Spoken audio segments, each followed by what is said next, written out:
పోయి ఊపిరితిత్తుల సమస్యలు వస్తూ ఉంటున్నాయి చాలా మందికి. అసలు ఊపిరితిత్తులు చేసే పనేంటండి? చెప్పండి. మంచి గాలిని ఆక్సిజన్ బ్లడ్‌లోనికి పంపిస్తదనమాటండి. లోపల ఉన్న కార్బన్ డయాక్సైడ్‌ని ఏం చేస్తది? బయటకి పంపించేస్తది. అంటే మంచి గాలినేమో రక్తంలోనికి పంపిస్తది. మన శరీరంలో ఉన్న చెడ్డ గాలినేమో విషవాయువులు ఏమైనా ఉంటే వాటన్నిటిని ఏం చేస్తది చెప్పండి? బయటకి త్రోసేస్తదనమాట. ఈ మధ్య కాలంలో కొంతమంది చూడండి విపరీతంగా దగ్గొస్తుంది. దగ్గు తగ్గకుండా కొంతమంది ఉంటూ ఉంటారు. ఎందుచేతంటే ఊపిరితిత్తుల్లోనికి ఏం పేరుకుపోయింది? ఇన్ఫెక్షన్ పేరుకుపోవడం వలన, ఊపిరితిత్తుల్లోనికి ఇన్ఫెక్షన్ రావడం వలన కొంతమందికి అదే పనిగా ఏమొస్తది చెప్పండి? దగ్గొస్తా ఉంటది. దగ్గు తగ్గదు. ఇప్పుడు ఈ యొక్క ఊపిరితిత్తులు ఏం చేస్తాయంటే ఆ యొక్క ఇన్ఫెక్షన్‌ని దగ్గు రూపంలో బయటికి పంపేస్తాయన్నమాట. అందుకే ఇన్ఫెక్షన్ ఉన్నంత కాలం కూడా ఊపిరితిత్తులు ఇన్ఫెక్షన్ ఉన్నంత కాలం కూడా ఏం తగ్గదంటే దగ్గు తగ్గదండి. ఊపిరితిత్తులు ఇన్ఫెక్షన్ ఉన్నంత కాలం కూడా ఏం తగ్గదు చెప్పండి? దగ్గు తగ్గదు. దగ్గు తగ్గాలంటే ఇన్ఫెక్షన్ ఏమవ్వాలి? ఇన్ఫెక్షన్ పోవాలి. కొంతమంది ఆయాసం ఎక్కువగా వస్తూ ఉంటది. ఎందుకు చెప్పండి? మరల ఊపిరితిత్తులు ఏముంది? సమస్య. ఊపిరితిత్తులు ఇన్ఫెక్షన్ ఉండడం వలన ఆయాసం వస్తూ ఉంటదండి. చూసారా? దాని వలన మన లోపలికొచ్చిన ఆక్సిజన్ అంటే మంచి గాలి ఆక్సిజన్ బ్లడ్‌లోనికి రక్తంలోనికి వెళ్ళదంటండి. సరిగ్గా రక్తంలోనికి వెళ్ళకుండా ఉండిపోతంటండి. ఎందుచేత చెప్పండి?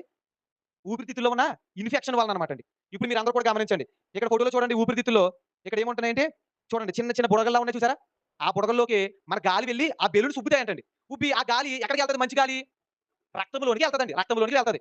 ఎప్పుడైతే ఈ బెలూన్స్ చూడండి ముయ్యి పడిపోతాయో, ఇప్పుడు శ్వాస తీసుకోవడం కూడా కష్టమవుద్ది. ఎందుకంటే రక్తంలోనికి ఏమి ఎళ్ళవు? ఆక్సిజన్ వెళ్ళకుండా ఆగిపోతది. అందుకే ఆయాసం ఎక్కువగా వస్తా ఉంటది. అందుచేత బాడీలో ఏముండకూడదు చెప్పండి? ఊపిరితిత్తుల్లో ఏముండకూడదు? ఇన్ఫెక్షన్ ఉండకూడదు. అందుకే ఇన్ఫెక్షన్ ఉండకుండా అసలు ఇన్ఫెక్షన్ ఎందుకొస్తుంది చెప్పండి? ఇన్ఫెక్షన్ రావడానికి గల కారణం ఏంటి?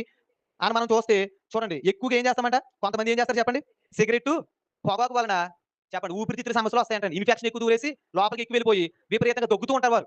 చూసారా? అదే పనిగా దగ్గుతూ ఉంటారు. ఊపిరితిత్తులు పాడైపోతాయండి. మనిషికి ఊపిరితిత్తులు పాడైపోతే జీవనము కొనసాగదు. చెప్పండి. అందుకే ఏం విడిచిపెట్టాలి? పొగ త్రాగుట హానికరం అని ఉంటది కదండీ! చూసారా? ఆ యొక్క పొగ త్రాగుట వలన ఏమవుద్ది చెప్పండి? ఊపిరితిత్తులకి హాని. ఊపిరితిత్తులు పాడైపోతాయండి. అలాగే కాలుష్యం వలన చూసారా? ఎక్కువ కాలుష్యం ఎక్కువైపోయింది ఈ మధ్య కాలంలో. చూసారా? అంతా పొల్యూటెడ్ అయిపోయింది. చూసారా? Bad pollution. ఆ యొక్క కాలుష్యాన్ని ఎక్కువగా మనం తెలియకుండా పీల్చేస్తున్నామండి. మనకు తెలీదు. తెలియకుండా ఎంతో కాలుష్యాన్ని పీల్చేస్తున్నాం. ఆ కాలుష్యం వల్ల మన ఊపిరితిత్తుల్లోకి ఏమి ఏర్పడుతుందండి? ఇన్ఫెక్షన్ ఏర్పడుతుంది. ఇన్ఫెక్షన్ ఏర్పడుతుంది. అందుకే ఊపిరితిత్తుల సమస్యలొస్తున్నాయి. అందుకే మనం ఏం చేయాలి చెప్పండి?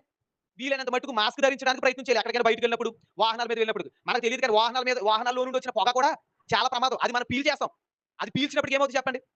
చూసారా? ఇన్ఫెక్షన్ ఎక్కువైపోతూ ఉంటదన్నమాట. ఊపిరితిత్తుల సమస్యలు అందుకే వస్తాయి. చెడు కాలుష్యం వలన. అందుకే మనం ఊపిరితిత్తుల సమస్యలు పోవాలంటే ఏం తినాలంటే చూడండి. విటమిన్ సి ఉన్న పండ్లు, ఆకుకూరలు తినాలంటండి. అవి తిన్నప్పుడు మన ఊపిరితిత్తుల సమస్యల నుండి మనము బయటకి రాగలం. చూసారా? అందుచేత మన జాగ్రత్త కూడా మనం ఏం చేయాలి చెప్పండి? పాటించుకోవాలి. మన ఊపిరితిత్తులు మనం ఏం చేయాలండి?